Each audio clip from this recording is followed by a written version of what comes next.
Welcome back to the channel. Thanks for tuning in. New year means new customs, and today we have two brand new customs to share with you. Continuing with our special operatives theme, we are revealing what we have termed as our Wet Work Operatives. Wet work is a euphemism for murder or assassination that alludes to spilling blood. Since these operatives function outside the law and/or rules of engagement, often used for eliminating high-profile targets through assassination, obviously no governmental agency would openly claim them. So these lethal operatives are not formally connected to any of the alphabet agencies. They are not employed by the CIA or FBI or DEA, and any records of these individuals are highly classified or at the very least heavily redacted. You will see the impact of their work, but you will never know they were involved. They exist only in theory.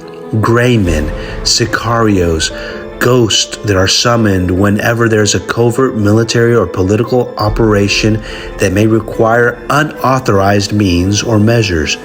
Black ops, secret military activities, especially illegal ones that governments or organizations cannot admit having ordered. Some real G14 classified stuff. Think plausible deniability. These are the specialists that help topple governments, change regimes, or tie up loose ends. These are the professionals that haunt the Baba Yaga, the faces that John Wick sees right before he wakes up in a panicked cold sweat.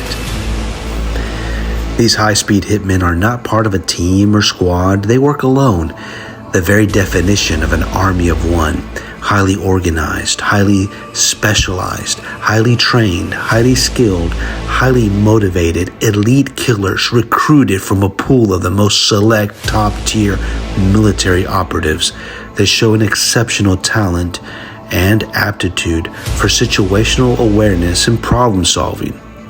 They are the best at what they do and do not stop until the job gets done. Let's put it this way. If the high table had used either one of these operatives, then John Wick would have probably been about 20 minutes long with credits and wouldn't have had any sequels. In fact, these contract killers probably have a permanent residency at the Continental. This first custom draws heavy inspiration from silent, faceless characters like Snake Eyes and Black Noir. He comes with a heavy loadout, ready to go loud and weapons-free against heavily guarded targets. Whether taking on a convoy or destroying a facility, he's more of a saboteur, capable of creating a scene without ever being seen. Now, the second custom, however, has a bit more personality and best used for infiltration and covert assassination. Think scalpel instead of hammer. All his weapons are close range and equipped with silencers. We start with an undercover option, a gray man that helps him deliberately blend into his environment and avoid drawing attention. But with a simple head swap, we have a contract killer. Retaining some of the original purple from the base bug of the MCU Hawkeye figure allows this operative a chance to stand out among your ranks, suited for his unique category. Shout out to Savage Land for featuring some creative storytelling and showing off some amazing world building. You can go anywhere to find a review of some figure off the shelf, but come here to this channel to find inspiration for customs you can add to your collection. I know there are certain toy makers who have gone on record saying they don't appreciate people changing up their original designs, but if we've learned anything from the Shartimus failure to launch, not everyone is interested in playing in your sandbox. Most people will adapt toys to their own headcanon.